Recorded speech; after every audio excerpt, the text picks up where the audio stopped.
Thank you very much. I'm Richard Jordan, chairman of the conference. I'm going to just introduce Khalid Dawood, who will introduce the speakers. So, Khalid, thank you very much for moderating this session, and I turn it over to you, and I will return in about 3 minutes. So our next speaker is Dr. Rosalind Peterson. She's the California president and co-founder of the Agriculture Defense Coalition, formed in 2006 to protect agricultural crop production from uncontrolled experimental weather modification programs. A very interesting topic, for a non-specialized person like myself.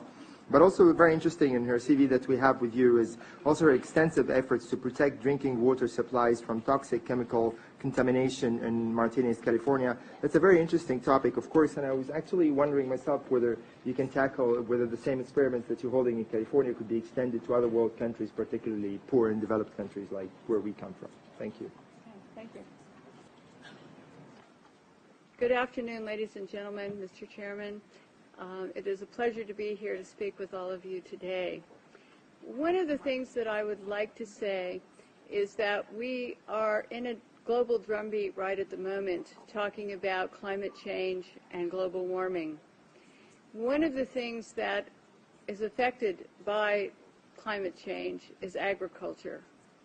But some of what we are seeing is man-made, but man-made in a different way than you may guess. Weather modification programs, experimental ones done by private companies, done by the United States government, done by states across the United States, are underway. There's more than 50 of them in operation across the United States. All of these impact agriculture because they change the microclimates needed for agriculture to survive. None of these programs that I know of today, and this is all public record, are available at any time with oversight, agricultural oversight or public oversight. These programs impact agriculture, and there are programs around the world. International corporations are modifying our weather all the time, and they're modifying it in ways that cover thousands and thousands of square miles. Most of it is chemically altered, so that what happens is that we are putting chemicals, ground-based chemicals that are shot into the air, or chemicals coming from airplanes that change and modify our weather. So one of the things that I'm concerned about and that we need to address in the future is how these programs are impacting microclimates needed for our crops to survive and needed for pollination. If we change the growing season, the pollinators may not survive, and also our crops, our flowers, and our tree crops may not get the pollination needed. So one of my areas is looking at this situation to see if we can begin to put under control experimental and other types of weather modification programs. The other issue is that a lot of times we're talking about mitigation for climate change. It's rather an undefined term at this period of time. And so what happens is that many times we're talking about artificially putting chemicals like sulfur or particulates into the atmosphere in what they call geoengineering schemes to reduce and help the planet, supposedly, but help the planet to not go through such a tremendous global climate change and to mitigate global warming. However, the incidence of putting chemicals into our atmosphere is going to change and impact agricultural crop production. And if you take and you put up into our skies chemicals to reduce the amount of sunlight reaching the earth, you are going to begin to reduce crop production. Studies at the University of Illinois on corn crop production show reductions. Without the process of photosynthesis, whereby plants from direct sunlight gain the energy to grow, to produce crops, we are going to find ourselves, if we mitigate in that direction, impacting the crop production not only here in the United States, but worldwide. One of the things that is impacting crop production right now in the United States and reducing photosynthesis and also impacting the ability of solar power panels to generate the type of power that they should is persistent jet contrails. NASA talks about persistent jet contrails as exacerbating global warming because they trap warmth in the atmosphere when they produce cirrus and man-made clouds. NASA also talks about that that these aircraft leaving persistent contrails are changing our climate. And when they change our climate to the degree that one jet can leave a persistent jet contrail which will spread across our skies from what this picture up here on my left on the screen looks like, which is a trail left by a jet, that trail can expand to 4,000 kilometers and last for 20 hours. This was unheard of in the early 60s and the 70s, and it wasn't until the late 1980s that there was a change and we started to have persistent jet contrails that persist.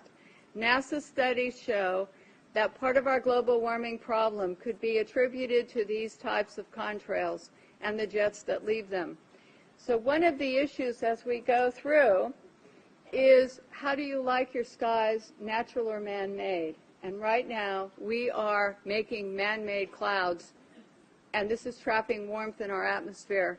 The climate change that is produced by these jets, not all jets, mostly some non-commercial, but what happens to our skies is that we start to see the changes. The man-made clouds do trap the warmth, and they increase the humidity. This allows for pests to proliferate, diseases, molds, mildews, funguses, and viruses. This is a man-made cloud, ladies and gentlemen, and these pictures I took myself over Northern California, and this is a burst. This is where a jet left a huge plume, and then this turned in at the end of it to a burst, and this is not normal, never seen before in our county historically, and I was born and raised there. This is another picture showing the jet trail just before the burst. This is our skies, and I want you to know that what you're seeing now, a lot of times many scientists know, especially at NASA and in other areas, that the skies that we're seeing are not normal cloud formations. These are man-made. And what happens as we reduce the amount of sunlight in a form of global dimming, we reduce the solar power with these type of clouds, and we reduce photosynthesis, which is going to impact agriculture. The pictures look odd. The formations don't look like normal clouds that people have seen before historically. This is another type of man-made cloud, and what we have done and what you're seeing here is we have the photographs from the times that the jet leaves the first trail as a thin, spindly trail to where they form into these different types of cloud formations. All of you can start looking up and seeing this. What happens is that there are experiments, and there's a color, you can see some color in this photograph. And part of what we're doing also is we're sending up canisters. The United States government, NASA, the U.S. Air Force, is sending up canisters into the atmosphere filled with chemicals to modify and experiment with our ionosphere. And when we modify and experiment with our ionosphere up here, we create experiments which they can see through these persistent jet contrails as they stay in the sky for long periods of time, and they can watch the experiments. The type of chemicals they are using are aluminum, barium, strontium, and these canisters are sent up on rockets, and what they do is they superheat the canisters to create experiments in our atmosphere. The experiments can give you colorful auroras, which they talk about as being wonderful. Many times people think that the auroras in Alaska and the ones we see are normal, but there's beginning to be more and more seen across the United States and elsewhere where aluminum, trimethyl aluminum experiments to make clouds are beginning to impact us. The reason I am concerned for agriculture is that none of these experiments have any public oversight nor agricultural oversight. Our drinking water is impacted because the chemicals are now beginning to show up in our drinking water. In California, the State Department of Health drinking water tests were examined between 1970 and this year, and we found unusual spiking in barium, aluminum, strontium, magnesium, calcium, manganese, and all of these spiked at the same time in various drinking water supplies across the state of California and also in Arizona. So what's happening with these atmospheric tests is that aluminum, as one example, gets into, with increased pollution and acid rain, gets into the root systems of our crop trees and our trees, and it looks like the trees are dying of drought. But they're not. What happens is that the root systems can no longer absorb the water and the nutrients needed to survive. Many of our forests in Redding, California, and other areas are dying. The oak trees, the redwood trees, the Douglas fir, across the United States, many areas. We believe that these trees are impacted because they cannot absorb enough water because aluminum is going into their root systems. Also, molds, mildew, and fungus from warmer temperatures produced by persistent jet contrails are also allowing pests and molds to proliferate, also impacting tree health and crop health. The skies that you see up here, it is important to note, have a white haze to them. When crossing the United States 2 days ago, we saw this man-made produced haze all the way across the United States. There were a few real clouds. We saw the persistent jet contrails from the jet windows, and the skies in the white haze looked a lot like this. So one of the things that we need to really look at is that jet fuel emissions contaminate our air, much as automobile exhaust. They know from scientific studies back in the 1970s that they deplete beneficial ozone in the atmosphere by releasing nitric acid. So one of the things that we need to look at is the impact of just jet fuel and just the emissions from jets as well. I want to go on and talk briefly about a couple of issues here that I think are important for everyone to realize. If we don't look at the problems that we are creating, the atmospheric testing programs, in other words, the jet contrails that are warming our climate, and we say to ourselves, we want to geoengineer something else. We want to add more particulates to help global warming or to stop climate change. What we're going to have is we're going to have a pea soup up there of chemicals which are going to be detrimental to our health. It is much better to take the EPA model of the 1970s, where the Environmental Protection Agency was designed to put in regulations to reduce the pollution at its source, to reduce and put caps on how much pollution corporations, cars, automobiles were putting into the atmosphere. One of the things that we're talking about as mitigation is to go into geoengineering plans which add more chemicals to our atmosphere, which are going to get into our drinking water supplies, which are going to get into our soils, which are going to impact our trees. Our trees across the United States, many of them in many areas, especially Mendocino, Lake, and Sonoma County, are dying. They are not healthy as they used to be. And this problem, having traveled across the United States into some other areas, seeing the pictures coming in from across the United States and other countries, we're finding that there's beginning to be an impact from all of these programs and all the chemicals in our skies. And so one of the things we need to think about and work for is reducing pollution. Alan Buckman from the California State Department in Fish and Game talked about microbes, and they're important to the environment. We have at our disposal already some technologies and already the wherewithal to begin to make the planet more healthy and to put it into a different perspective.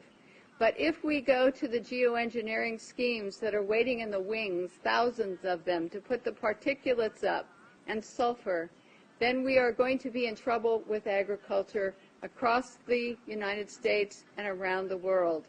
It is time that we look at some different solutions that are already here And it's time that we look at what's happening in our skies and say we don't need to add any more chemicals. We are doing enough.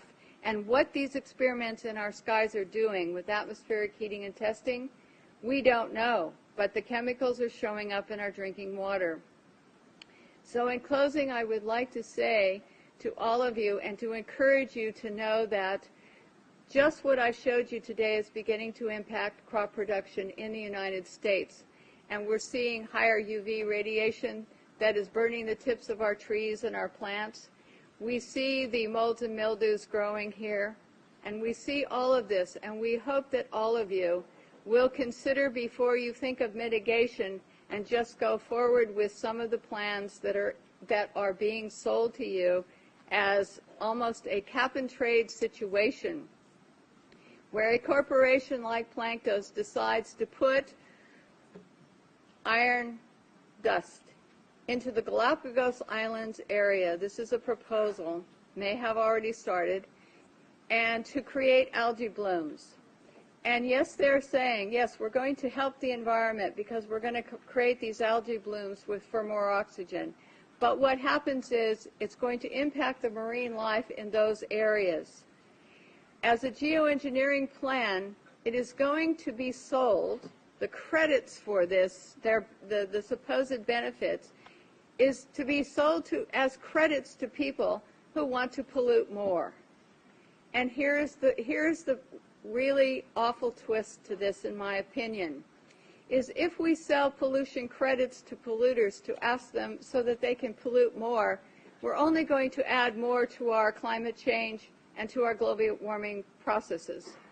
We have to say, no, we don't want money market schemes that are going to go into the ocean and change something possibly to the detriment of our oceans or our air in order to sell credits to someone who wants to pollute more. Ladies and gentlemen, this is a consideration for all of you when you start to talk about caps and trades, when you start to talk about geoengineering plans, because we don't need a money market scheme. We need to have and use the microbes available to us, the science available to us to reduce the pollution that we're putting into the atmosphere, and we need a new direction, and I think that this might be a good one. So I hope that all of you will consider what I have to say today, and I want to thank you once again for listening to what I had to say. Thank you.